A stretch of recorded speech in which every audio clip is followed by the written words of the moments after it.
God's promises are eternal, unfailing, and full of life. They are not mere words. They are divine assurances backed by His unchanging nature. Brethren, align your life with His word, and you begin to walk in reality of His promises. 2 Corinthians 1 verse 20. For no matter how many promises God has made, they are yes in Christ. And so through Him, the Amen is spoken by us to the glory of God. Jeremiah 33 verse 3. Call to me, and I will answer you, and tell you great and unsearchable things you do not know. Deuteronomy 4 verse 31. For the Lord your God is a merciful God.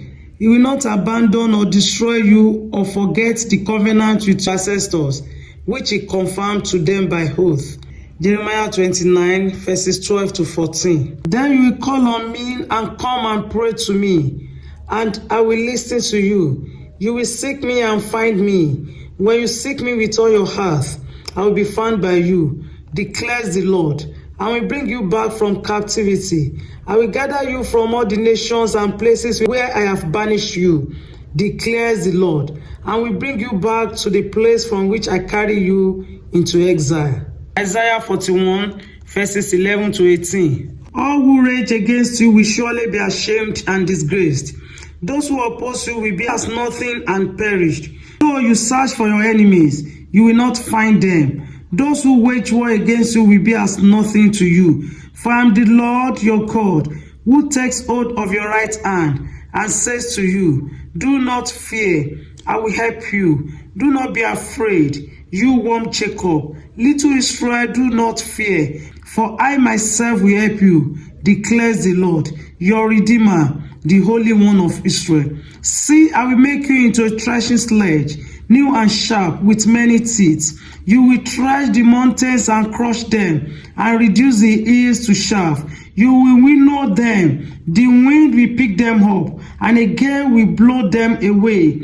But you will rejoice in the Lord and glory in the Holy One of Israel. The poor and needy search for water, but there is none. Their tongues are parched with thirst, but I, the Lord, will answer them. I, the God of Israel, will not forsake them. I will make rivers flow on barren heights and springs within the valleys. I will turn the desert into pools of water and the parched ground into springs. Psalm 89 verses 33 and 34. But I will not take my love from him, nor will I ever betray my faithfulness. I will not violate my covenant or utter what my lips have uttered. Jeremiah 24 verses 6 and 7. My eyes will watch over them for their good, and I will bring them back to this land. I will build them up and not tear them down. I will plant them and not uproot them. I will give them a heart to know me, that I am the Lord. They will be my people, and I will be their God, for they will return to me with all their heart. Hebrews 10 verse 23. Let us hold unswervingly to the hope we profess, for he who promised is faithful. The promises of God will speak hope, provision, transformation, restoration, and peace unto your situation in Jesus' name.